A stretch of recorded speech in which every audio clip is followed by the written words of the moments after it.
ay hindi sumasalamin sa polisiya o posisyon ng himpilang ito.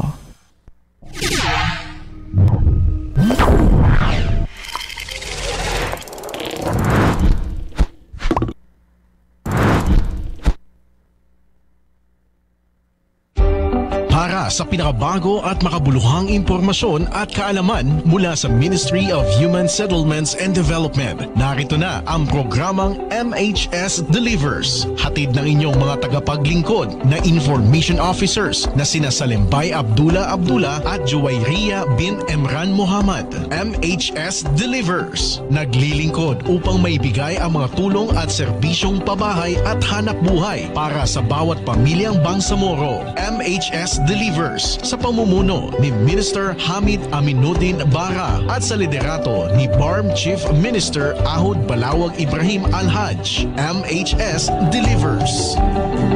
MHS Delivers. A'udhu billahi minash shaitanir rajim. Bismillahirrahmanirrahim. Subhanaka la ilma lana illa ma 'allamtana innaka antal alimul hakim. Glory be to you, Allah subhanahu wa ta'ala. We have no knowledge except what you have taught us. Verily, it is you, the all-knower, the all-wise. Assalamualaikum warahmatullahi wabarakatuh. Isa ho ang napakaganda, mapagpala at pakatahanang umaga ho sa ating lahat. And welcome once again sa ating programang MHS Delivers. Ito ho ang programa sa radyo na hatid sa inyo ng Ministry of Human Settlements and Development o MHSD, ang tinaguriang housing arm ng Bangsamoro Autonomous Region in Muslim Mindanao o ng BARM. Ngayon ho ay araw na naman ng Huwebes. At tuwing ganitong araw tayo ho ay nagkakasama-sama sa Himpapawid para ho sa ating isang oras na programa. Ngayon ho ay ika-19 sa buwan ng Setyembre taong 2024 at ika-16 sa buwan ng Rabiul Awwal 1446 sa ating Hijri calendar. At ito na ho ang ating 187th episode ng ating programang MHS Delivers. Tayo ho ay live na live pa rin sa ating Facebook page, ang Ministry of Human Settlements and Development BARM. Live din ho tayo sa Facebook page ng DXMS Radyo Bida, Cotabato City. At tayo ho ay live din na pakikinggan via DXMS Radyo Bida 882 kHz sa inyong mga pihitan. Kayo ho ay aming iniimbitahan na samahan kami hanggang matapos ang ating programa ngayong araw na ito. Once again, this is our 187th episode ng ating programang MHS Delivers. At kagaya nga ho ng dati, ang ating programa ngayon ay magtatagal ng isang oras. Nariyan ho ang ating balitaan, ang ating IPH o ang ating trivia portion, ang ating HSF, ang ating patips na segment ng ating program, ang ating MHS Discusses of course, kung saan atin yung pag-uusapan ang ating napaka-importanting topic, at ang inyong inaabangan din na KKK. Sana ho matapos natin ang buong programa para ho malaman ninyo ang mga impormasyon na dapat ninyong malaman mula ho sa MHSD. At kagaya nga ho ng ating nakasanayan, kapiling pa rin natin ang ating mga kapwa homecaster, ang ating mga kabalay na ngayon ho ay babati na sa inyo. Simulan natin sa ating bandang kanan. Nariyan ang ating kabalay na si Ria upang bumati. Ria, assalamualaikum warahmatullahi wabarakatuh. Good morning. Waalaikumsalam warahmatullahi ta'ala wabarakatuh. At isang makatahanang umaga po sa ating lahat, sa mga nakikinig sa radyo at nanonood ng live stream. Ako po ang inyong lingkod Bangsamoro, Juwayriya bin Emran Muhammad, nagbabalik sa pagkatapos mag-graduate ng SDC Track 1. Ayan ang sunod ko rin. Mag-uulat? Question mark? O di ba nawala lang ako isang week, nakalimutan ko ng buong ko. Pero napakahalaga ng iyong pinuntahan, ng inyong dinaluhan, ang SDC, Supervisory Development Course, Track 1, at malayo pa ang iyong lalakbayin, kabalay na Ria. Naalala niyo pa ang SDC 1 ninyo? Yes. Naalala niyo pang SDC 1 ninyo? Of course. May mga bahagi ng anong pangalan SDC, ng group ninyo? The Surviving. Really? Hindi makakalimutan dahil meron pa kaming tawag dyan, meron kaming credo. Meron pa kaming pledge? Pa-pledge. Meron kaming tawag dyan, parang motto. sa aming grupo. And I'm sure may enjoy ng ating mga participants from SDC 1 hanggang track 3. Inshallah. Shoutout sa bago ng Bangsamoro Attorney General's Office na nakasama namin nun. Yes. Okay. Ay, kasama yun sa balita natin actually. So, malalaman natin mamaya. Kasama yan sa ating balita ang detalye ng ating nangyaring SDC.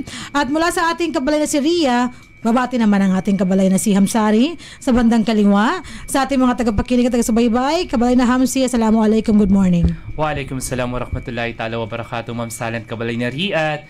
Magandang umaga po sa lahat ating mga kabalay na patuloy pa rin nakikinig sa ating programang MHS Delivers at nakatutok sa ating Facebook Live. And welcome po sa aming panibagong episodyo na aming programa kung saan isang oras na naman po tayong magsasama-sama para sa mga makabuluhang talakayan at mga bagong kaganapan ng aming ministry. At ako po ang lingkod Bangsamoro Saripala. So inyo pong narinig ang magiliw pagbati mula sa ating mga co-hosts ng ating programang MHS Delivers. Kagaya ng sinabi ni Kabalay na Hamsi, na andun po ang magiging content. Ano nga ba ang magiging laman ng ating programa na maghatid sa inyo ng mga impormasyong dapat nyo malaman mula sa MHSD sa isang oras nating pamamahayag.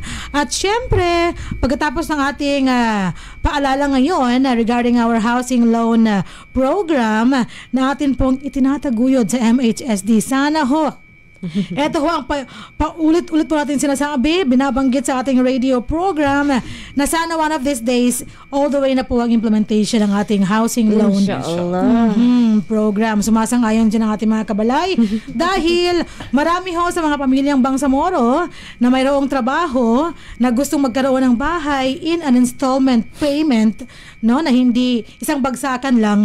Ito ho ang programa para sa kanila and they would really like to apply to have one of the housing units na atin pong pamamahalaan ang pagpapatayo. Ayan, with our partner, kasama na rin po dyan ang The Pag-ibig Fund. Okay? Tayo ho ay magbabalik para sa ating balitaan ngayong araw na ito. Pagkaraan lamang ng ating paalala regarding our housing loan program na i-play ng ating kabalay na si Almansor S. Ugaw. Mans, take it away.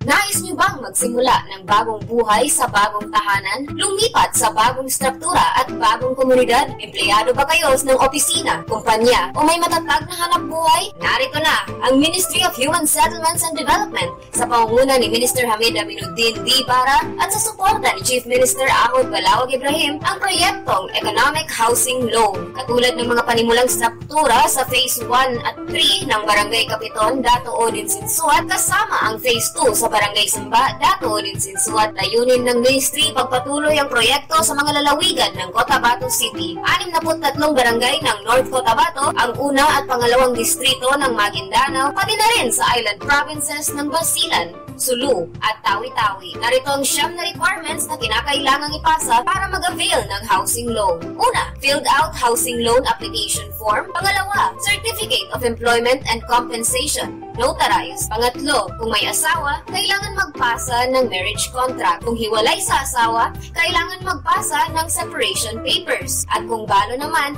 kailangan magpasa ng death certificate of spouse. Pang-apat, payroll o payslip. Panlima, proof of billing. Pang-anim, 2 piraso ng 1x1 ID picture. Pang-pito, photocopies ng 2 valid IDs with 3 specimen signature. Kung may asawa, parehong 2 kopya ng IDs na may 3 signatures bawat kopya. Pang-walo, authorization letter na nagpapahintulot sa Pag-ibig Fund na imbestigahan ang beneficiary. At ang huli, pang-siyam, membership status verification slip. Para sa pagpasa ng mga requirements o para sa mga karagdagang impormasyon, maaari kayo mag-chat sa Ministry of Human Settlements and Development, BARM Facebook page o makipag-ugnayan sa opisina ng Ministry of Human Settlements and Development sa MHSD Regional Office, Bangsamoro Government Center, Rosary Heights 7, Cotabato City.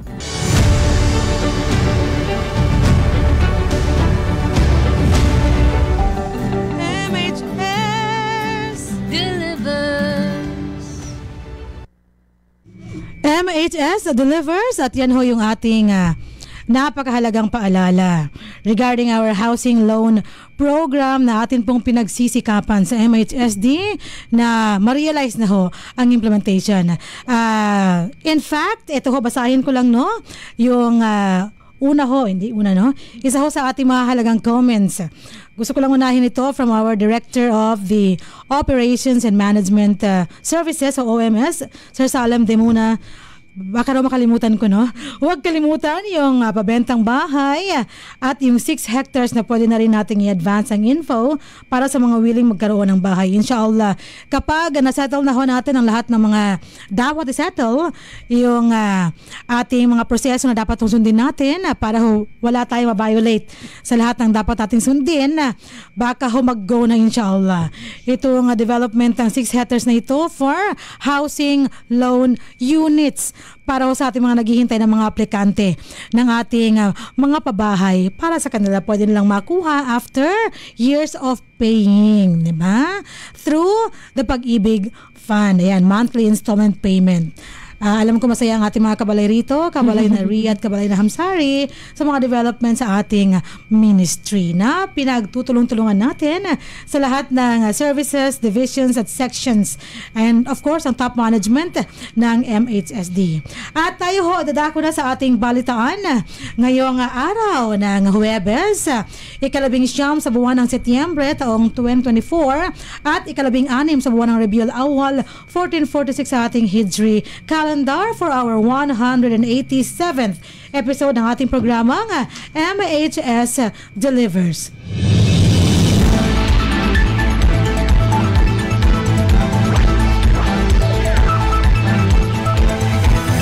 At ang ating headline sa araw na ito, pinakabagong batch ng mga empleyado ng MHSD nangakong mas lalong pagbubutihin ang serbisyo sa Bangsamoro matapos makumpleto ang SDC-1. MHSD ipinamalas ang dedikasyon sa kahusayan sa isinagawang entrance conference kasama ang COA BARM. At ikatlo sa ating headlines, at huling headline na po natin ngayong araw, ILUD MHSD inendorso ang draft CLUP ng LGU Dato Piang sa SP para sa pagsusuri at pag-aproba ng PLUC. Para sa detalye ng ating unang balita, pinakabagong batch ng mga empleyado ng MHSD nangakong mas lalong pagbubutihin ang serbisyo sa Bangsamoro matapos makumpleto ang SDC-1. Narito si Kabalay na Ria sa detalye. Ang pinakabagong batch ng mga empleyado ng Ministry of Human Settlements and Development, ang housing arm ng BARM, ay nangakong mas pahuhusayin ang serbisyo sa Bangsamoro nang may tinong saloobin sa lugar ng trabaho matapos matagumpay na makumpleto ang Supervisory Development Course o SDC Track 1 na ginanap sa Kusina Isabela, Cotabato City noong 9 hanggang 13 ng Setyembre 2024. Binati ni Bangsamoro Director General Ismael W. Ibrahim ang mga kalahok sa graduation ceremony na ginanap noong 13 ng Setyembre kung saan itinampok niya ang 3 bagay na dapat patuloy na tandaan at ang mga ito ay pangako, tagumpay at responsibilidad.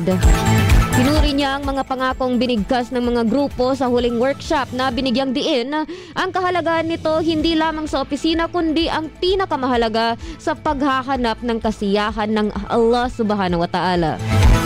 Sinukat niya ang tagumpay ng mga nagsipagtapos batay sa pagkakaisa na ipinakita sa kabuuan ng mga aktibidad ng mga grupo. Dahil sa oras na bumalik sila sa kani-kanilang mga opisina ng naaayon, ang pagtutulungan na kanilang binuo ay magpapatibay sa komunidad sa lugar ng trabaho. Sa huli, binahagi niya kung paano inaasahang haharapin ng mga empleyado ang higit pang mga responsibilidad habang tumataas ang mga inaasahan para sa mga nagtapos ng kurso upang mapahusay ang organisasyon.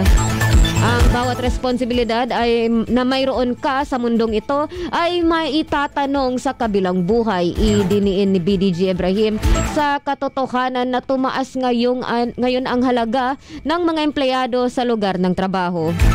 Malugod naman na tinanggap ni Salem C. Dimona, Director 2 for Operations and Management Services, ang mga kalahok sa aktibidad.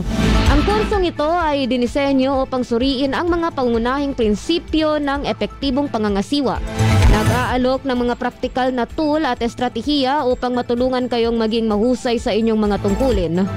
Ang ating pangwakas na layunin ay upang bigyan kayo ng kaalaman at kumpiyansa na kailangan para pamunuan ng epektibo ang inyong mga pangkat, wika ni Director Demuna. Sa buong kursong ito, hinihikayat namin kayo na aktibong makisali, ibahagi ang inyong mga karanasan at magtanong. Ang inyong pakikilahok ay magpapayaman sa mga matututunan ninyo para sa lahat ng kaakibat aniya. Inatasan niya ang mga kalahok, kapwa mula sa MHSD at Bangsamoro Attorney General's Office o BAGO na magsimula sa parehong paglalakbay, magkahawak kamay upang matuto at magbigay ng kasangkapan sa isa't isa para maging mas mahusay na mga pinuno sa paglilingkod ng Bangsamoro. Pinagsama-sama sa 4 na grupo ang mga kalahok upang makibahagi sa serye ng mga workshop sa pagitan ng mga presentasyon tungkol sa personal na pagiging epektibo ng bawat empleyado sa pamamagitan ng pag-aaral ng mga katangian ng pagiging winner. Tinalakay din ang mga paraan upang maging achiever sa pamamagitan ng pagmaster ng panloob na mundo at pag-alam sa mga mekanismo ng pamamahala ng stress. Ang mga presentasyon ay binahagi ng mga epektibong resource speaker mula sa Civil Service Commission o CSC ng BARM na sina Ian Philip P. Zurita at Zulfikar Rauf L. Candao, parehong Senior Human Resource Supervisors, at Attorney Siti Amera T. Manalaw, Attorney 3. Kabilang sa mga empleyadong nakatapos ng kurso sina Provincial Directors Attorney Najira S. Hasan ng MHSD Sulu, Norodin S. Abdullah ng MHSD Maguindanao, at Attorney Muhammad Al-Amin M. Julkipli, Bangsamoro Assistant Attorney General, na naghatid ng mga mensahe ng pasasalamat at pagpapahalaga sa isinagawang aktibidad. Kasama ang 3 pang kalahok na nagbahagi ng kanilang mga impresyon. Ang aktibidad ay pinangasiwaan ng Human Resource Management Section sa pangunguna ng head nito na si Tyrone Luis A. Agcambot sa pakikipagtulungan ng CSC BARM bilang paggunita sa ika-124 na Philippine Civil Service Anniversary na ipinagdiriwang sa buong buwan ng Setyembre. Para sa mapayapang paumuhay at maunlad na pamaya ko pong yung likod Bangsamoro, Joy Ria Bintemran Muhammad, magbabalik. Maraming salamat, Kabalay na Ria, sa detalye ng ating unang balita.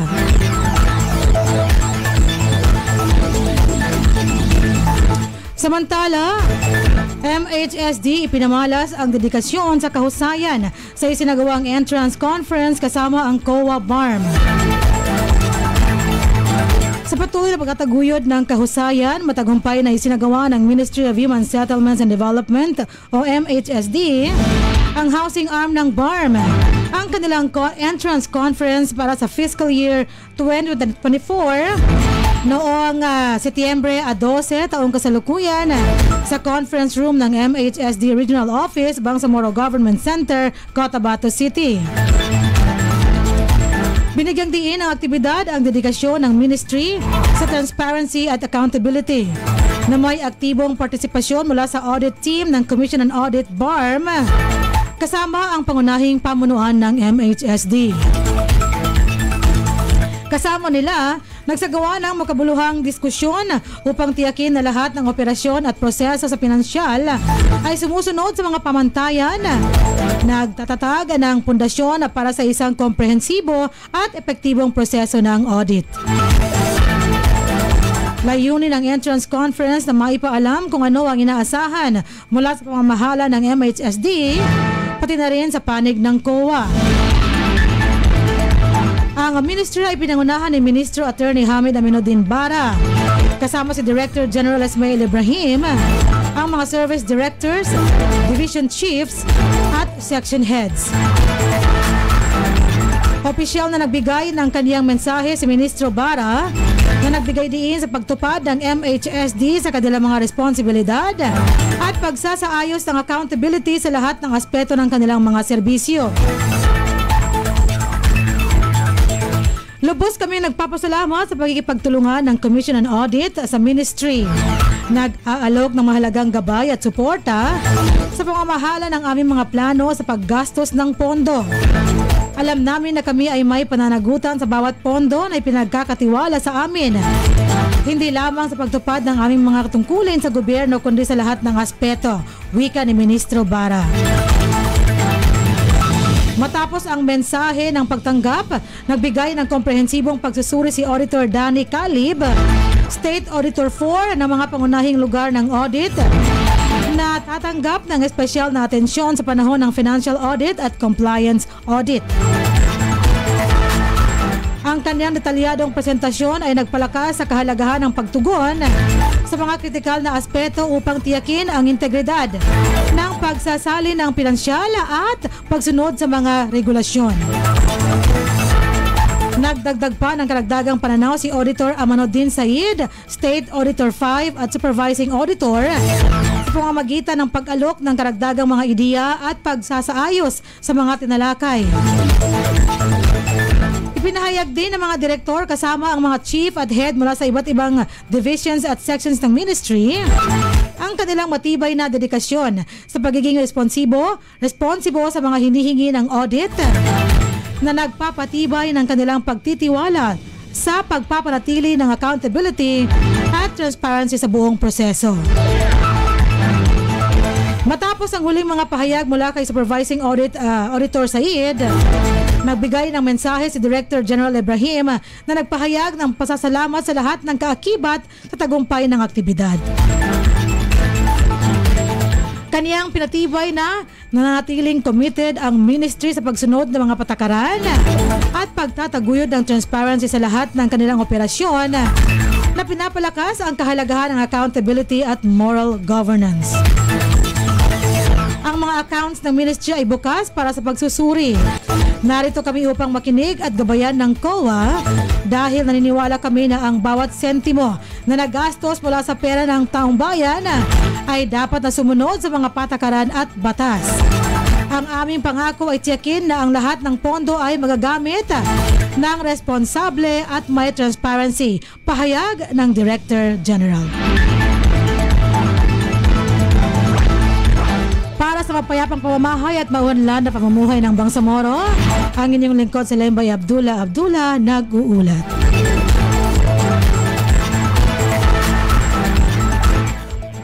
At para naman sa detalye ng ating huling balita ngayong araw, ILUD MHSD inendorso ang draft CLUP ng LGU Ratopiang sa SP para sa pagsusuri at pag-aproba ng PLUC.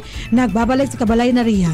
Sa tulong ng pag-endorso ng Ministry of Human Settlements and Development o MHSD, ang housing arm ng BARM, na isumite ng local government unit ang LGU ng Datupiang Maguindano del Sur, MDS, ang kanilang Draft Comprehensive Land Use Plan o CLUP sa Sangguniang Panlalawigan, ang SP, para sa pagsusuri at pag-aproba ng Provincial Land Use Committee, ang PLUC, pagkatapos ng mahaba at masusing paglalakbay sa pagbalangkas at pag-update nito.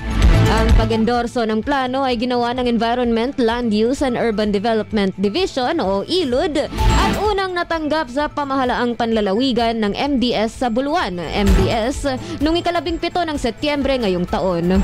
Ipinasa ng MHSD na kinatawanan ni Marjan P. Saminuden, Project Development Assistant, sa panahon ng proseso ng pag-endorso ang draft kay Bay Zoraina G. Abutazil, Administrative Aid 3. Ipapasa naman ito sa SP Secretary at sa PLUC para sa kanilang pagsusuri at pag-aproba.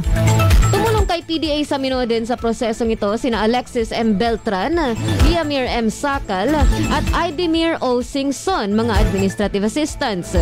Nagbigay ang ILUD ng komprehensibong technical na tulong sa LGU sa kabuuan ng pagbalangkas ng kanilang CLUP.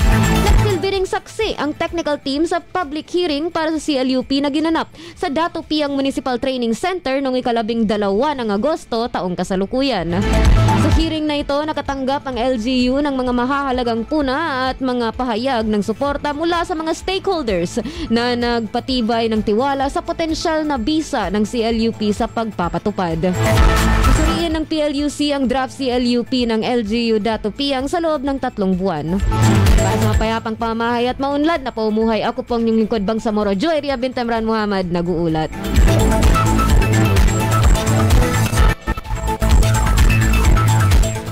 Maraming salamat Kabalay na Ria sa detalye ng ating ikatlo at huling balita ngayong araw.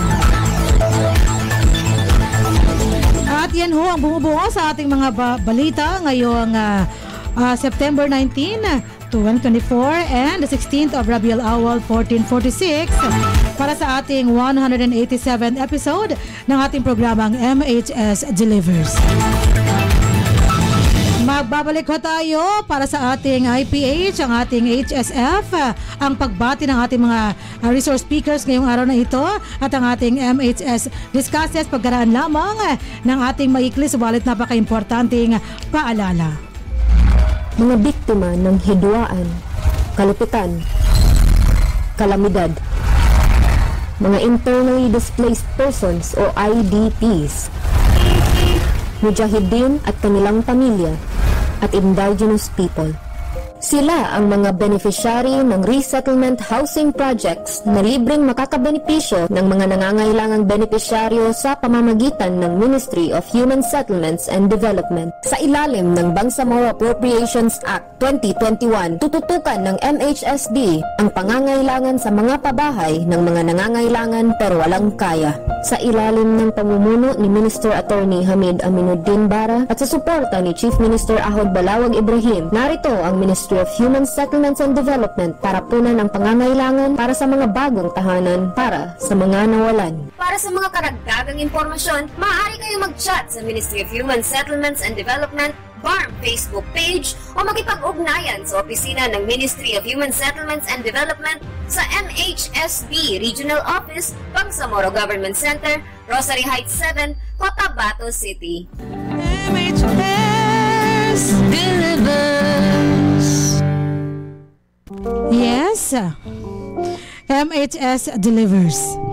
At yan naman po ang ating paalala patungkol sa ating resettlement housing units na atin pong itinataguyod sa buong rehiyong Bangsamoro. Simula sa ating mainland sa Maguindanao del Norte, Maguindanao del Sur, sa Special Geographic Area o SGA, sa Basilan, Sulu, at sa Tawi-Tawi. All in all, let's remember that ang housing units po, total housing units na ating kinoconstruct, ang ibahoy tapos na, ay 4,443 units. And out of this, 1,257 ay kompleto na. And out of the completed units, 800 units na po ang ating na-award sa ating mga karapat-dapat na benepisyaryo. Okay, at dahil dyan, bago tayo dumako sa ating IPH, ang ating patrivia, ngayong araw na ito, atin humunang pakinggan at panoorin ang pagbati ng ating mga resource speakers, ang ating guest speakers ngayong episode natin. Patungkol ho sa ating topic sa umagang ito na walang iba kung hindi required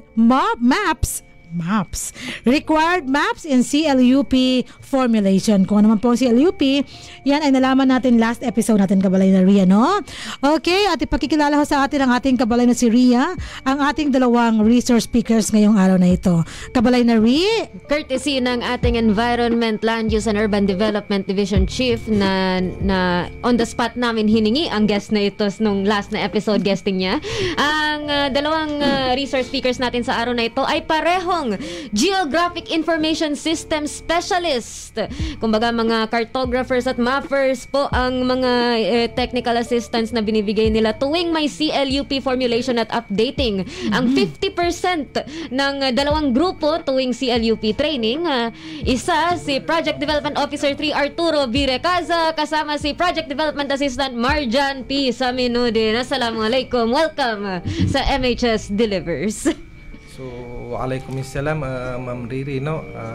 First and foremost, no, we're very delightful na maging isa sa mga kami ni Sir Art, maging guest niyo po dito sa radio station. So, before anything else, no, may courtesy and respect to our Minister, Attorney Hamid Aminuddin Bara, our Director General, Ismail W. Ibrahim, of course, our Deputy Minister, si Sir Aldin Asiri, tsaka po sa aming Technical and Regulatory Services Acting Director, aming pinakamagandang chief, si Attorney Janisa Imakapantar, and of course sa lahat po ng ating mga directors sa MHSD si Sir Salim Dimona, and sa mga provincial directors natin sa Maguindanao si Sir Roden, saka sa Sulu si Ma'am Attorney Nudge, saka sa Basilan si Sir Harudain, and of course Tawi-Tawi si Sir Vox, at saka sa Lanao del Sur ang ating PD na si Benjamin D. Alangka, and of course sa ating isa sa pinaka magaling na director din on leave siya ngayon, si Sir Suharto A. Swahab, and sa lahat po ng manonood, and assalamualaikum po. Alaikumussalam. Ayan ang kompletong pagbati mula sa ating one of our speakers, si Sir Marjan. Ngayon naman ang pagbati mula kay Sir Arturo. Magandang umaga sa lahat. Magandang umaga. Kami dalawa ni Sir Marjan ay nagpapasalamat. Okay. Nagpapasalamat kami na naimbitihan kami dito sa programa ng MHSD Deliver. Okay.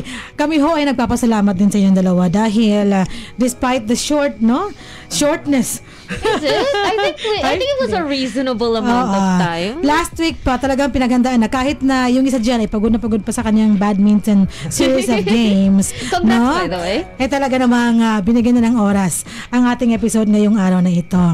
Mamaya-maya, kabalay na Marjan at kabalay na Sir Art, tayo ho ay mag-uusap uli para sa detalyeng hihingi namin sa inyo patungkol sa mga mapang kailangan sa pagbalangkas ng CLUP sa bawat local government unit. Okay? Babalikan namin kayo pagkaraan ng aming dalawang segments ng ating programang MHS Delivers. Okay, ang dami ng mga comments sa ating Facebook Live ngayon. Hindi hahayaan ang ating mga kabalay na hindi mabasa ang ating comments bago tayo bago magtapos ang ating programa. Okay? Sige. So ngayon tayo dadako na sa ating IPH, ang ating mga short portion ng ating programang ito. Ano nga ba ang baong trivia ng ating kabalay na si Ria ngayong araw na ito? Kabalay na Ria, ibigay mo na sa amin ang patrivia. Assalamualaikum warahmatullahi ta'ala wabarakatuh. At para sa ating IPH, Impormasyong Pambayat Hanap Buhay ngayong araw na ito ay patungkol sa MIHAS. Ano nga ba itong MIHAS na ito? Ang MIHAS ay nangangahulugang Malaysia International Halal Showcase. Ito ang numero 1 platform ng negosyo at industriya ng halal. Ang ika-20 edition ng MIHAS ay 4 na araw na trade exhibition na ginanap sa Kuala Lumpur, Malaysia, kasabay ng MIHAS virtual platform. At isa sa mga guest at resource speakers nila para sa programang ito na naganap noong isang araw ay walang iba kundi ang Bangsamoro Director General ng MHSD na si DG Ismail W. Ibrahim, kung saan tinalakay niya ang opportunity on investing housing projects sa isang international stage. So kudos daw sa team ng Monitoring and Evaluation Division kung saan nanggaling yung study, at special credit sa guidance na ni Director Suharto S. Wahab, Technical and Regulatory Services Director 2, sa kanyang pakiki-supervise sa lahat ng data na iyon. So congrats DG, fi amanillah sa inyong travels. Ongoing ngayon ang MIHAS. From September 17 nag-start ngayong buong week. In fact, buong week yung kasalukuyan na MIHAS hanggang 20. Okay. So inshallah on travel po ang aming DG for that activity. Yes, at nagpapasalamat din siya kina Sir Abdulhamid Alawi Jr. at si Zuhaira Ibrahim for the presentation. For the wonderfully made presentation, very informative na kanyang pinresent sa trivia na binigay sa atin ni kabalay na Ria. Okay? Maraming salamat. Nariyan na po yung aking pagmumukha sa ating screen. Ngayon from our thank you so much kabalay na Ria sa ating napakagandang patrivia ngayong araw na ito. Tayo naman ay dadako mula sa trivia natin to our tips para sa ating kalusugan at kaligtasan. Kabalay na Hamsi, ano ba ang iyong HSF ngayong araw na ito? Yes, Ma'am Sally, good morning po ulit sa ating mga tagakinig sa ating programa. At para po sa ating segmento Health and Safety First, Best Health is Your Greatest Wealth. ating pong pag-uusapan ngayong araw kung ano nga ba ang Blood Cancer Awareness Month. Yes po, Ma'am Sally.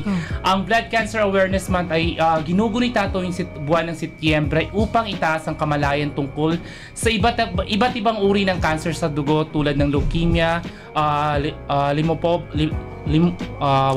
lymphoma, at myeloma. Ito ay isang mahalagang panahon upang ipaalam sa publiko ang tungkol sa mga sintomas, risk factor at mga pagpipilian sa paggamot para sa mga sakit na ito. Layunin din ito na suportahan ng mga pasyente sa kanilang mga pamilya at mga tagapag-alaga, gayon din ang pagsulong sa pagsasaliksik para sa mga epektibong lunas. Mga mahalagang bagay na dapat nating malaman tungkol sa sakit na ito. Una, ano nga bang blood cancer? Ang blood cancer ay tumutukoy sa mga cancer na umaapekto sa paggawa at paggana ng ating mga selula sa dugo. Karaniwang naapektuhan ng bone marrow, kung saan ginagawa ang mga selula ng dugo. Pangalawa, mga uri ng blood cancer, kagaya ng nabanggit natin kanina, leukemia. Isang cancer na nagsisimula sa white blood cells. Pangalawa dyan is lymphoma, tumutukoy sa cancer sa lymphatic system. Myeloma, cancer sa plasma cells, isang uri ng white blood cells na gumagawa ng antibodies. Pangatlo, na dapat nating malaman is yung mga sintomas nito. Una, ang pagkapagod or hindi normal na pagkapagod ng ating mga katawan, which is bumababa yung immune system natin. Pangalawa, lagnat o panginginig. Pangatlo, madalas na infeksyon or madali tayong maawat sa mga sakit. Pangapat, pagkakaroon ng pasa at pagdurugo ng walang dahilan. At panglima, pamamaga ng ating lymph nodes. Pangulay, sakit sa buto or likod. At pangapat na dapat nating alamin sa sakit na ito is yung mga risk factor. Ang una dyan is ang kasaysayan sa pamilya ng blood cancer, which is namamana sa ating mga ninuno. Pangalawa, ang pagkakalantad sa radiation or chemical, maaari din yun yung maging reason ba't ka nagkaroon ng blood cancer. Pangatlo, paninigarilyo, which is a very risk factor ito. Pangula is kakulangan ng immune system or pagbaba ng ating immune system sa ating mga katawan. At panglima is paggamot. Maring kasama sa mga paggamot ay ang mga chemotherapy, radiation therapy, cell transplant at targeted therapy. Ang uri ng paggamot ay nakadepende sa uri din ng antas ng ating cancer. At ang pang-anim na dapat nating tandaan at ang panguli ay layunin ng Blood Cancer Awareness Month, which is ang pagpapalawak ng kamalayan, mahalagang maagang pagtuklas ng mga sintomas upang mas mataas ang tsansa sa paggaling galing sa sakit na ito. Right. Pangalawa, pagpapalakas ng suporta. Binibigyan pansin din ito ang mga pangangailangan ng emosyonal na suporta ng mga pasyente at kanilang mga pamilya. Pangatlo at panguli, ang pagtulong sa pananaliksik. Pinapakita rin ito ang kahalagan sa pagsuporta sa mga pagsasaliksik para makahanap ng mas magaling na lunas. Ang buwan na ito ay isang paalala para sa ating maging alerto tayo sa mga senyales ng mga blood cancer at mas palawakin ang suporta para sa epektibong paggamot o pagkakaroon ng gamot sa sakit na ito. At yan pong ating maikling segmento, Health and Safety First, Best Health is Your Greatest Wealth. Ako po ni Lingkod Bangsamoro Sari Pala. Magaling. So yan po ang ating impormasyon patungkol sa blood cancer. Tatlong sakit ang nabanggit ng ating kabalay kanina dapat nating ingatan. Pinaka-importante rito is yung early check-up, no? Yes, Ma'am Sally. Yearly na executive check-up natin para malaman natin kung anong sakit at maagapan ang ating paggamot. Okay? Maraming salamat ulit kabalay na Hamsi sa ating HSF ng ating programa ngayon, MHS Delivers. At tayo ho ay dadako na sa ating MHS Discusses. Ito na ho ang ating malalimang diskusyon ng ating topic na mga mapa sa pagbalangkas ng CLUP ng ating mga local government units. Okay, para tayo ay makarami ng ating usapin ngayong araw na ito, umpisahan natin na alamin kung kamusta na nga ba itong dalawang ito sa ILUD. Kamusta ang inyong mga trabaho sa Environment, Land Use and Urban Development Division? So, alhamdulillah ma'am, no? Despite na pagod tayo, maraming mga activities, ina-prioritize pa rin natin yung isa sa mga core function namin, lalo na sa TRS. Yeah. Isa sa mga nasabi nyo kanina sa na-report nyo is recently, no? nag-endorse kami ng CLUP ng Datupiang, Yeah. and simultaneously nagkandak po ang ating mga kasamaan sa office ng orientation sa CLUP sa Special Geography area. Kasama po doon si Okay. So meron din kayong ginawang May mga monitoring, orientation. may mga field. Sa Sir. SJ. Una po na yan ng ating director from SGAC sa Sali. Okay, napakagaling. Yun ang hindi natin na-cover, no? Okay. Yan, man, baka may mag-send sa inyo ng report dyan. NGO Iman, ma'am. Mm. Integrated Mindanaons for ano yun? Iman, sila yung nag-facilitate or nag-sponsor ng... Yes, ma'am. Oh, In-invite ba tayo or tayo ba yung nag-reach out? Ano po yung... Yung Iman yung nag-sponsor. okay, so in-invite yung Yes. ministry to the ILUD Yes. para magbigay ng orientation. Meron pa Okay. silang second batch next week. Oh, may second batch pa. Okay, kasi hindi naman makuha sa isang upuan lang di ba? Yeah. Kabalay na Marge at kabalay na Sir Art. Okay. Busy po ang ILUD ngayong mga araw na ito. Kailan ba hindi naging busy? Ang bawat division ng ating office sa MHSD. So tayo ho ay magtatanong na patungkol ho sa pinaka-topic natin, kabalay na Ria, no? Bakit nga ba kailangang may mga mapa itong ating comprehensive land use plan ng bawat LGU? Ang alam ko puro mga text lang ito, di ba? Puro mga information, sectoral data, pero meron din pala mga mapa. Bakit may mapa pa? Very good question, ma'am, no? Okay. So, bakit ba kailangan ng mapa sa pagbalangkas ng Yeah. CLUP? So, first, no, is for easy understanding. Kasi maps make it easier for people to understand where things are located. Example po, saan po ba nakalagay yung mga roads, schools, and other facilities, of course, yung residential. Kasi po, instead po na magbabasa tayo ng napakahaba-habang dokumento. Sabagay, oo. Ilang pages. Yes. So, people will quickly understand kung ano ba yung mga land uses, kung saan sila nakalagay by looking at maps. Yes. So yung mga map natin, hindi lang mapa, may mga legend din. Yes po, of course. Kasi ang kahalagan ng ating mapa sa ating CLUP is yun na nga yung na-mention ko, for easy understanding. Pangalawa is for guiding development. So ang mapa ng ating CLUP is makakatulong sa atin para malaman natin saan tayo pwedeng magpatayo ng building. Ayun. Saan ba yung mga public spaces. For example, sa atin, sa ministry natin, syempre ang mandato natin is pagpapatayo ng mga housing. Basically, So yes. dahil dito sa pagtingin natin ng mapa mula sa CLUP, malalaman natin saan ba yung maaari nating paglagyan ng mga bagong houses na pwedeng walang naka-contradict or naka-land conflict doon, tulad That's ng right. pagpapatayo ng mga industrial areas, which is bawal tayo magpatayo ng ating mga residential dahil maaaring makasira sa kalusugan ng mga tao yung nakatayo na industrial na struktura. Yeah. Pangatlo din po, no, sa kung bakit mahalaga ang ating mapa sa ating CLUP, no, para ma-avoid natin yung conflict. Kasi through map sa CLUP, masusolve natin, ma-avoid natin yung mga problema by clearly marking saan ba yung mga areas which is may specific uses for, or may specific na dapat natin i-develop. So, ma-prevent din natin yung mapapansin nyo ito sa mga, ito ma-observe natin farm, yung mga bahay natin kung saan-saan nakalagay. That's right. Yung may mga bahay tayo na may malapit sa mga prone areas, mga flood prone. So, isa yun sa mga naging dahilan kung bakit may mga totally at partially damaged tayo na bahay, which is bawal dun magpatayo ng bahay. So, pang-apat, protecting environment. Okay. Dahil po sa mapa ng CLUP, makikita natin doon saan po ba yung mga nakaprotektado sa ating environment, tulad ng forest, rivers, at kung ano pa ang mga nakapreserve dyan. So, okay. Hindi bawal na galawin, no? Yes po. So, pang-lima, no? For planning for growth, no? Kasi ngayon, as towns and cities are growing, hindi natin maiwasan na overcrowded na. So, kapag mag-expansion tayo, kailangan organize. Ensuring na may spaces pa na matira sa atin na pwede nating paglagyan ng mga schools, parks, roads. So, dahil po sa mapa natin sa CLUP, masisigurado natin sa ating mga future generation ang kanilang kasi sila din naman yung magmamana ng mga magmamana ng ating that's right. kayamanan sa ating kuwan. Correct. Naku, napakagaling, no? Napaka-importante pala, Kabalay na Ria, magkaroon ng mga mapa. Aside from yung sinabi ni Sir Marjan kanina, patungkol doon sa mga kahalagahan, mayroon din mga bahay na nasa tabi ng pabrika. Yes. Diba? Ito yung tawag dyan, pabrika ng ganito. Diyan lang ang mga bahay sa gilid. Nagbubuga ng mga usok. Bawal yan.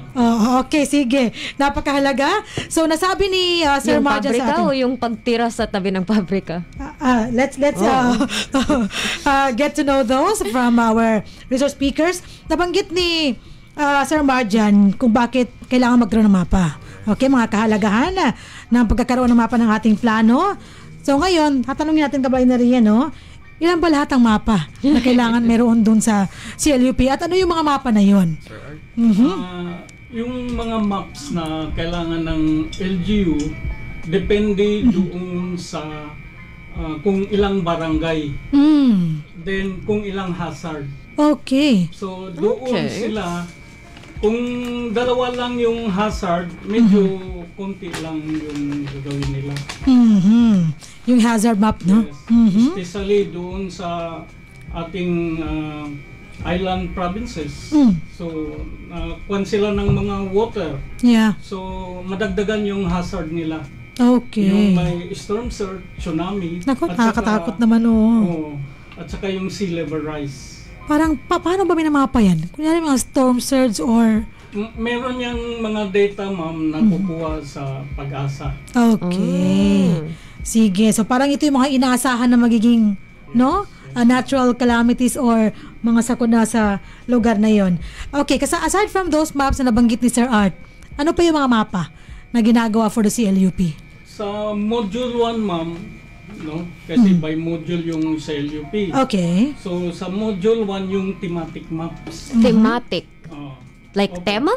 Thematic maps. Nandun yung BARM map, provincial map, yung administrative map, yung mga contour, topo map. Topographic. Okay. Yung climate map. Kasama sa thematic maps yan? Yes, ma'am. Okay. Yung mga hazard, kasama rin. Kasama rin doon. At saka yung isa, yung population density map. Kunyari, saang mga barangay ang pinakamaraming tao? Ganun ba yan? Yes. Yung population density? Okay. Napakarami palang mapa ang ginagawa. Okay. Module 1 pa lang yan. Module 1 pa lang to. Thematic maps. Paano yung mga module 2, 3, 4? Yung module 2, ma'am, is sectoral map. So, nandoon yung education facilities. Okay. Mga eskwelahan. Health facilities, sports and recreation, yung settlement map, yung parks and sports and recreation. Okay. That is social sector with 6 subsectors. Social sector 6. Hindi pa yan, ma'am. Overlay pa yan kung ilang hazard yung sa munisipyo. Okay. Module 2 pa ito. Module 2 pa lang yan. Sectoral maps pa lang to, ha? Okay. Sige. So, meron pa bang mapa sa ibang tawag dito?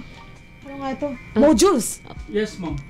Every module, ma'am, may kaakibat na mapa. Maps. Yes. Dalawa pa lang, Sir Art, nabanggit nyo. Thematic maps, sectoral maps. Meron pa? Hindi, yung sa sector, ma'am, may tatlo tayong major sector. Okay. Yung infra, economic, at saka social. Okay. So, yung sa education na sa social, may 6 subsector yung sinabi ko na. Yeah, yung kanina, yung education, tapos yung health. Sa economic, yung subsector niya is forest, agriculture, commerce and trade, industry, at saka yung tourism. Ito. 5 subsector. Okay, forest, agriculture, yes, ma'am. Industry, tourism, ano nga yung isa? Commerce, ma'am. Commerce and trades. Okay, so may 5 ang economic. Yes, ma'am. Sige. May isang kwan pa, yung major sector, yung infra. Ito. Okay. Sa infra, nandoon yung transportation. Okay, transpo. Yung water, power. Then Kuryente. ICT. ICT, kasama sa infrastructure. ICT, ano bang ICT? Yung mga tower? Mga ganun? Yes, ma'am. Information Yung Communications info- Technology. Okay. So, yan siya, Napakarami ma'am. ito, kabalay na rin. Overlay ng hazarding. May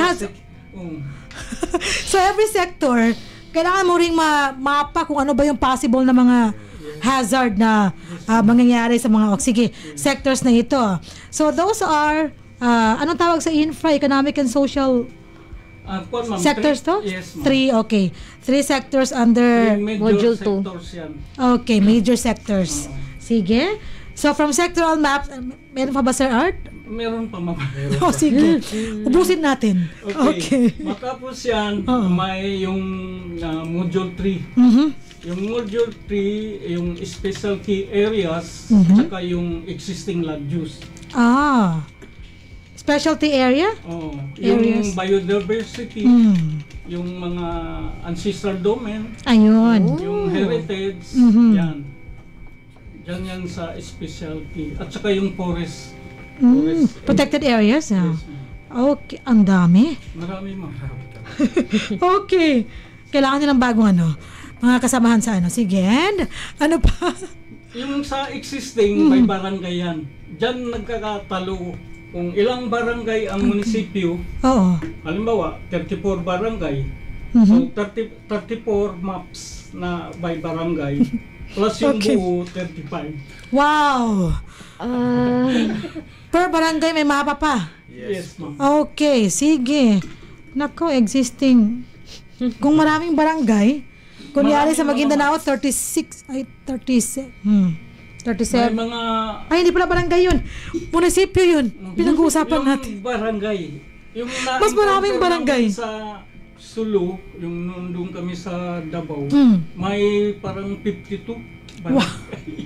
52 barangays at bawat barangay kailangan may mapa. Meron kayong pinaka-konting barangay na natrabaho na munisipyo? Or Ano ang pinaka-konting barangay? pinaka-konting... Mas madali ba? digit? Or 15. 15. Dito rin yata sa atin, meron dito sa Maguindanao, 10 barangay. May 8. May 8. Yun ang pinaka-konti na. Mahirap. Ang mahirap kasi dyan, Sally, speaking sa required maps. Yes. Kung 10 barangay yun, tapos ang applicable na hazard sa kanila is 5. Agay. So, every barangay is 5 times 50. Yes. 5 times 10. Yes. 10. Wow. I-overlay natin ang 5 hazard. Kasi since ang ating pinag-usapan si LP, which is mother of all plants, from ridge to reef tayo. That's right. So, kukunin talaga. Lahat talaga. Oo. So, teka lang muna ha. Medyo ako doon. Paano mo malalaman na Sir Marjan saka Sir Art na incomplete yung mapa? Yes. Sorry. Very good question, ma'am. Tayo po sa aming pag-assist namin sa assistance sa ating mga LGU, Yes. So, isa sa tinutulong namin is paano sila i-guide na naka-follow sa ating national standards, sa ating CEP guidelines na sa book 3 ng zoning ordinance. Okay. So, yun po yung nagiging reference natin sa pagbalangkas ng kanilang mapa. So, may standard na. Yes. Okay na. May checklist. Okay, there you go. Maps per LGU. Per LGU, mashallah. Ang galing naman nun. So, kung merong isa doon na hindi na-check hindi nagawa, ibig sabihin, incomplete yung kanilang. Okay, there you go. Okay, dahil nabanggit nyo kayo mga mapa, ano bang proseso? Paano ginagawa ito mga mapa nito? 3 modules lang ang CLT? Marami pa. Marami Pero dahil alas 12 actually, very short yung time kung i-discuss natin. Totoo. Babalik kayo. Inshallah. As much as possible, i-shorten namin kung ano ba correct. mga kinakailangan sa pag-prepare ng maps. So, itong mga mapang ito, yung mga binanggit natin, ano ang ginagamit para gawin ang mga mapang ito? Paano ginagawa ang mga mapa? So, GIS. Steps in mapping process, So, meron tayong tatlo. First is yung data collection. Of course, i-collect natin yung mga data from data surveys, satellite images, at saka mga government database. Tulad ng paggawa ng base map natin, nakukuha natin sa ang nagkakandak dyan is ang DENR. Ang pinaka-recent ngayon na mapa na pwede nating makuha sa DNR or sa ating government agencies ay ang cadastral map. Cadastral map. Yes. So, pangalawa, yung nagkakaroon tayo ng ground validation. So, magkakandak tayo ng field survey to verify the accuracy of the data para sa mapa. Very good. Napakagaling, oo. Yes. Yung pangatlo, syempre, kailangan natin ng public consultation. Iyon. Kasi, i-share natin sa community para malaman natin kano ang mga feedback nila para ma-adjust natin before finalizing yung So, after nyan, may mga mapping tools tayo na technology na ginagamit. There you go. Okay. Diyan napapasok mo yung tinatawag natin na GIS software or Geographic Information System software. Yan po yung mga primary tools na ginagamit natin. So for now, ang ginagamit namin is kasi may dalawa kasing yan, yung commercial software at saka yung open source software. Okay, so anong ginagamit natin? Commercial software, in layman's term, may bayad talaga sa commercial. Yung open source, yun po yung ginagamit namin, which is ngayon ang Quantum Geographic Information System. QGIS. Okay. Is it enough? Open? Actually, inshallah, sapat ba ito? Makaya na budget natin a few years, baka maka-purchase tayo ng commercial software. Ano bang difference nitong open source sa kayong kahit konti lang? Ang difference dyan, pagdating kasi sa mga commercial software, may ang isa na nasi-save ang possible na safety natin sa paggawa natin ng mga data is may sarili tayong privacy pag may commercial. While open source, pwede siyang ma-access ng iba. Ayun, delikado. And pangalawa na ginagamit din natin sa paggawa ng mga mapa is yung remote sensing. Yung remote sensing. Yes, remote sensing, yung paggamit ng mga satellite imagery. Satellite imagery. Yes. Nakala ko rin yung mag-remote kang ganyan. Remote as in. So, isa sa example niyan po is yung paggamit natin ng Google Maps, Google Earth. There you go. Okay. Para makuha natin yung mga land cover, yung terrain, yung urban development. Okay. And pangatlo is yung paggamit ng GPS. GPS. Yung para ma-utilize natin and ma-validate natin to ensure yung accuracy ng mga location ng totoo yan. Ang galing-galing. Hindi basta-basta. Yung pataka lang, no? Yes. Okay. Shoutout sa Ministry of Finance, Budget and Management. Baka naman. Oo, kailangan talaga yung commercial. Mahal yung commercial mo. Kaya nga, baka naman. MFDM, baka naman. For the quality of our maps. Diba? At insecurity ng ating mga data. Okay? So, mapping tools. Ano pang next pag nagawa mo na? Doon na tayo mag-start na magkakaroon tayo ng output sa paggawa ng mga mapa. That's right. Sino ang katulong nyo sa paggawa ng mapa sa mga LGU? Ngayon, every time kasi na mag-conduct kami ng technical assistance, nagkakaroon po na yan ng dalawang grupo. Okay. First is yung uupo sa right shop, yung pangalawang team yung uupo sa pagbalangkas ng ating mga mapa. So, isa sa gina-encourage namin sa mga LGU every time na may activity kami is at least 4 participants, including yung 4 participants. Siyempre, including dyan yung MPDC. Yes. Kung may writer man siya. Sa mapa naman, minsan, kung much better talaga dalawa para sharing of mahirap yung sa mapa actually. At saka dapat, kung sino yung participant sa una, sila na rin yung kapatuloy. Yan po yan. Diba? Yan po yung hindi ba yun ang nangyayari? Challenges na nangyayari sa mapping. Yeah. Kasi first is yung data gaps, yung mga incomplete or outdated na spatial data. That's right. Tapos yung isa rin yung nabanggit nyo po, yung inconsistent participation. Yes. Sila ngayong next iba na naman ang participants. Magre-resulta sa walang continuity of knowledge. Kunyari ganun, Sir Marjon at saka Sir Art. Ibang participant ngayon, iba sa next, turn over nila ang data doon sa mga sumusunod na mag-attend. Binibigyan nila yung natapos nila o hindi? Yan ang isa minsan na pinipilit talaga namin yung mga participant. Sir, kailangan makuha nyo yung data na ginamit ng unang participant. That's right. It's for the benefit of your municipality. Iba kasing yes, Sir Art. Hindi nila binibigay or turn over yung mga data na nagawa nila doon sa bago. Ano yun, nakalimutan o talagang sinadya? Hindi talaga. Yun na yung mga nangyayari. So, kawawa yung output ng kanilang munisipyo, di ba? At dahil dyan, we want to know, 12:06 na ng tanghali, we want to know from you, sino-sino mga LGU ang may kompleto update ng mga mapa? Or And at so least far as you know, most completed. diba? Most completed. Yung mga updated Yes. doon sa Lanao, parang may 4, no? Ooh. Okay. Yung Piagapo, Taraka, Pagayawan, Ano yung isa? These are municipalities, Marawi? right? Hindi, yung Marawi, pang-5 yan. Panglima, Yes. Marawi, okay. Butig? Hindi pa ang butik. Piagapo, wala Taraka, pa. Pagayawan, Marawi. Nandyan lang yan. Maya-maya maano rin. Regarding dyan sa natanong nyo, kung actually ma'am, sa ang ginagawa namin sa pag-identify kung saan babanda ang mga LGU natin sa paggawa ng mapa. So, ang ginagawa namin kapag pa-assess sila, gumagawa kami ng assessment ni Sir Art kasama yung mga team namin. Tinitignan namin kung anong available na maps ang meron sila. Binibigyan namin sila ng checklist. Okay. Kapag makita nila doon kung ano ang kulang sa kanila, nag-a-ask kami, ba't kayo walang mapa na ganito? So, either sasabihin nila na incomplete or not applicable sa kanilang LGU. Okay. Yun yung dalawang mga reasons, no? Incomplete or hindi applicable, not applicable sa kanilang area. Okay. So, napakagaling ka na Ria, no? Okay. May mga nabanggit si Sir Art kanina na mga hamon, mga challenges while you are completing, no? Helping the LGUs complete their required maps. May mga iba pa ba na mga challenges na kinakaharap ninyo? Sir Art, Sa team ninyo? Jacket po. Sa personally, no? Actually, itong yung na-mention mo, hindi lang to applicable sa LGUs natin, sa atin din. Okay. Yung sinasabi ng resource constraint. Wala tayong kakulangan, budget, tao rin. Diba? Sa mga LGU, minsan wala silang mga equipment. Narinig ko mismo yan. Yes.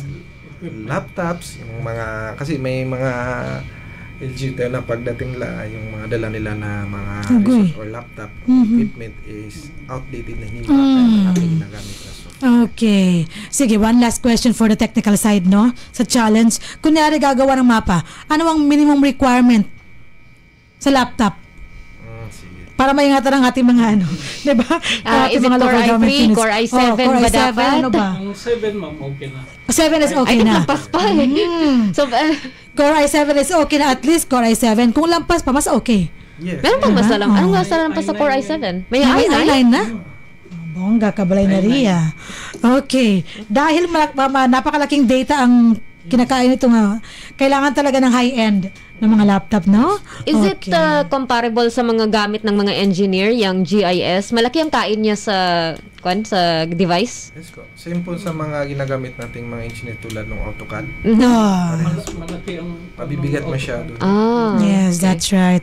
So sana ho yung ating mga local chief executives, yung ating mga mayor, suportahan yung ating TWG from each municipality sa kanilang kinakailangang resources, logistics. Shout out sa Ministry of Interior and Local Government. Kasama na ho yung mga laptop na required sa paggawa ng kanilang mga mapa. At dahil 12:10 na ng tanghali, actually yung mga datos, mga detalye na binigay sa atin na kabalay na Marjan at kabalay na Sir Art ay parang almost complete na, pero I think they would have to come back sa mga next episodes natin para mas enumerate lang nila lahat ng maps sa bawat module. Ako, yung pala pag-usapan natin, mauubos ang 2 araw. Okay? So sige, we would like to know your final message na lang ngayon. Sa ating mga tagapakinig at taga-subaybay ng ating programa, ano ba ang inyong mga mensahe para sa amin at sa kanila? Sige po, Sir Art. Sir Art? Sa akin, ma'am, yung sa mga nakikinig ngayon, sana tuloy-tuloy yung pakikinig nila.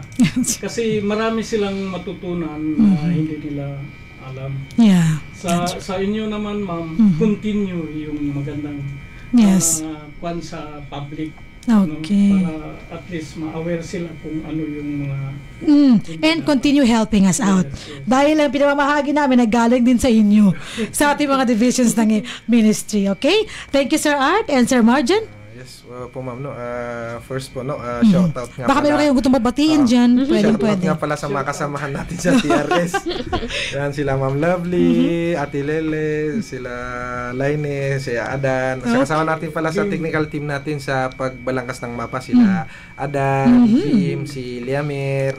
Yung mga gwapo ro yan. Yes. Si Sir Alexis. Yeah, Sir Alexis. Sino pa? Baka may May magtatampo dyan kung may makalimutan kayo. Basta kung lahat ng nakikinig sa aming mga kasama. Pamilya mo, gusto mo batiin, ikaw talaga, Salamat nga pala sa lahat ng family ko dyan na nakikinig, sa asawa at anak ko, manugang ko, parents ko, then salamat po sa inyo lahat. So, kuwan po, no, sa lahat po naman ng aming, kung may nakikinig man ng mga LGU, yes, that's right. We would like to encourage na lahat po ng LGU is tapusin nila ang kanilang CLUP. Dahil ang CLUP po, ang Comprehensive Land Use Plan ay hindi lang po para sa ating LGU, kundi sa buong mamamayan at sa kapakanan ng ating mga future generation. Yes po. That's alright. Ayan. Napakagaling na mga mensahe, no, mula sa ating mga kabalay rito na mga resource speakers for yung mga maps na kinakailangan para sa pagbalangkas ng ating CLUP. Maraming salamat sa inyo, and hopefully we can have you again in our next episodes, inshallah. So those resource speakers of ours ay sina Arturo Racaza, ang Project Development Officer 3, and Marjan Saminodin, Project Development Assistant ng Geographic and Information System Specialists ng Environment, Land Use and Urban Development Division ng MHSD. Kabalay na Ria for our topic, required maps in CLUP formulation. Okay, bago tayo dumako sa ating panghuling bahagi ng ating program, ang ating KKK would like to read the comments sa ating Facebook live. Ngayon, umpisa mo, Kabalay na Ria. First comment from Abdulhamid Dalawi Jr. Sir Gads, watching from a safe distance. From a distance. Safe distance. Keep safe, everyone. May Allah keep us safe amidst the weather. Amin. Amin, inshallah. And sinundan naman ni Sir Dems sa alam din muna ang ating Director 2 for Operations and Management Services. Assalamualaikum warahmatullahi wabarakatuh. Sa inyong lahat, our salute to ICS team headed by Ma'am Sally. Huwag mong kalimutan. Oh, yun. Ito na yung last na. Yung huwag niyang kalimutan. That's right. And Ate Haira, ito, at least nag-greet ninyo siya. Assalamualaikum mga kabalay. And Sir Yasser Rapan na may 5 comments na nakita ko. At least ginambaran niya para mas madali ko mahanap. Nakapo yun every 20 minutes daw. Sabi, shout out to the host. Assalamualaikum. Yun ang first comment niya. At ang second comment niya ay somewhere here. Balik, madadapuan din natin mamaya. We have Sir Abdullah Papandayan Mandong Edres. Assalamualaikum mga kabalay. Waalaikumsalam. Ate Eka, assalamualaikum mga bebe ko. to our very demure Ma'am Sally bebe. Very cutesy bunso Riri. Tama naman yun. Unfortunately, hindi na ako bunso. And to our very mindful and very confident singer, Hamsi. Okay. Kung nagkamali siya sa pagiging bunso ko, ibig sabihin, may nagkamali rin siya somewhere. At then si Jasmine Ahmad Langgi, our latest addition sa IPS. Assalamualaikum. Waalaikumsalam. Okay. And we have Kuya Mirsaka. Assalamualaikum, watching with pinakapogi ng TRS, Ibimir Singson. Okay. Okay, Kuya Ibimir, mag-chat ka naman ko kasama kong pinakapogi sa TRS, Mirsak, para kon kayo. And then Sir Adan Abdullah, assalamualaikum, watching with Manisan ng TRS, Haira Ali. Aba, may ano? May bias? Nasasagap bang ng mic si Kuya Hamsi? Bakit ba? Sige. We have Sir DG, now watching from Kuala Lumpur, Malaysia. MashaAllah, Sir DG, we miss you and hopefully we can, okay. Pareho tayo ng time zone. We have Bim Singson. Assalamualaikum, watching with Liamir Sakal and Mateo Gidicelli at Adan Abdullah ng Kong TV ng TRS. Ang daming references nito na kailangan mo ng context para malaman. Correct.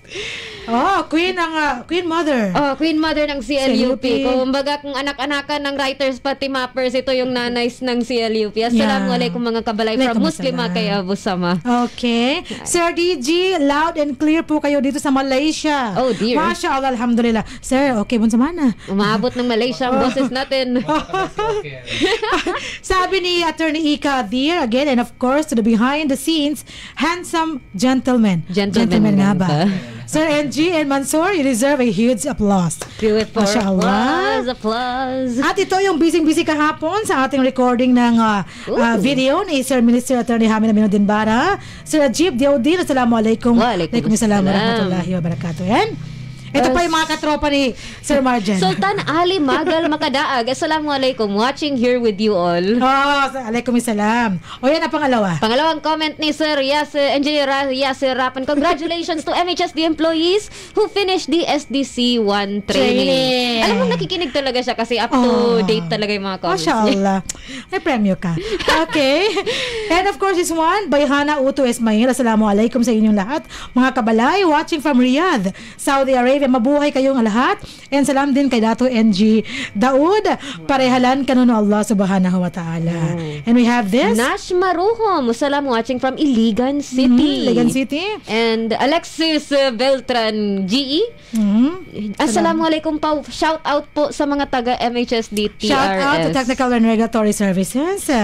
Number 3, Sir Engineer Rapan. Kudos to MHSD. With all those icons, okay? Sabi ni Sir Sultan, go, Marjan. Yes. And our records head, Charani Pandi, salam, watching from RO. At isa sa mga winners natin ng MHS Disseminates tong nakalipas. Wala tayong MHS Disseminates this week, pati last week. Next week, inshallah. Yes. Cindy, assalamualaikum mga kabalay, watching from RH7. At ang acting director ng ILU ng TRS ngayon, wala na silang magawa sa invitation nyo kay may order na sa kanila. Fun fact. Whether you like it or you like it more, you have to be here. Fun fact, mas nauna ko nalaman sinong guest natin kay Kuya Marjan kaysa kay Atilik. Okay, naku po.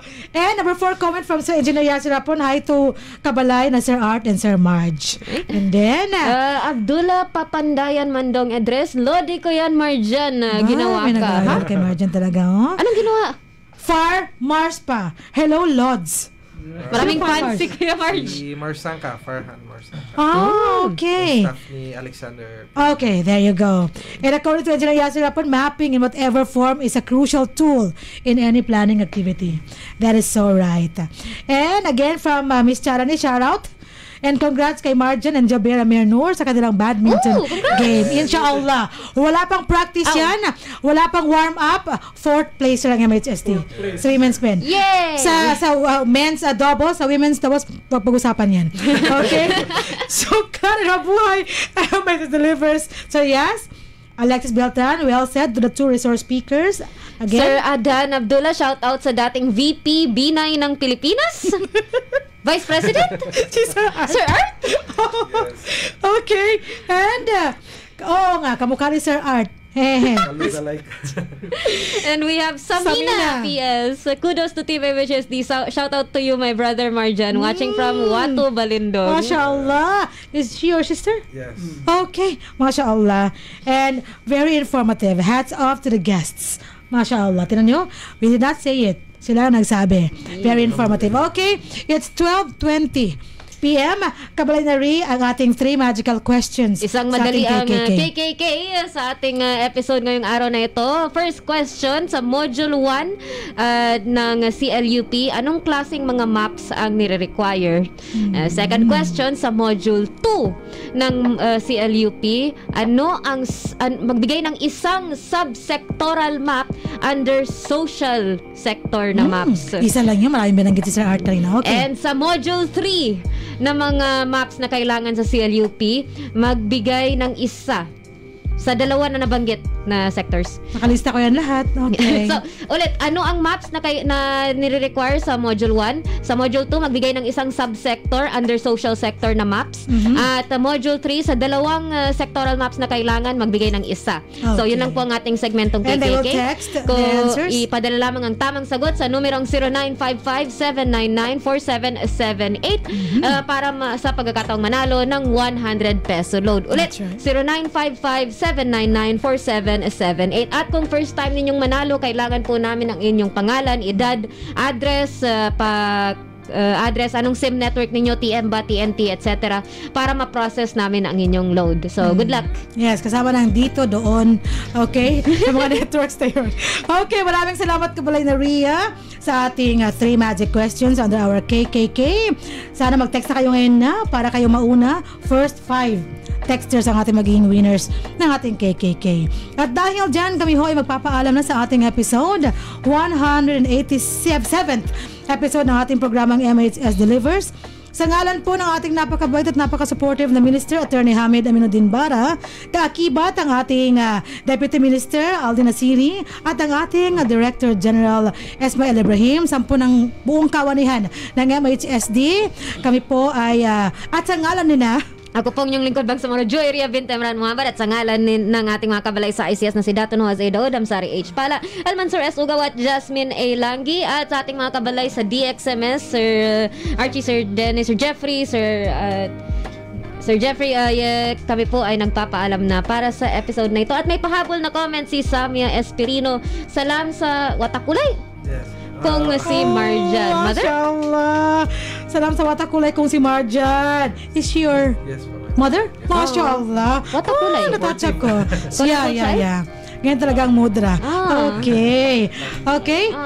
Thank you so much, Kabalay na Ria. At sa ngalan din ng ating mga speakers ngayon, Sir Arturo Racaza and Sir Marjan Saminodin.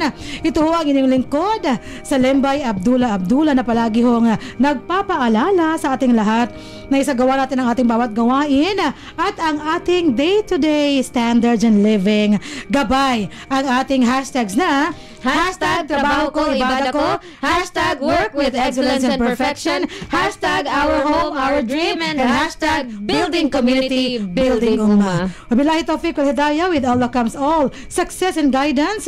Kami ho ay nagpapaalam na at lagi pa rin bumabati ng Assalamualaikum warahmatullahi wabarakatuh. Sumainyo ang programang MHS Delivers. Naglilingkod upang maibigay ang mga tulong at serbisyong pabahay at hanap buhay para sa bawat pamilyang Bangsamoro. MHS Delivers sa pamumuno ni Minister Hamid Aminuddin Bara at sa liderato ni BARM Chief Minister Ahod Balawag Ibrahim Al-Haj. MHS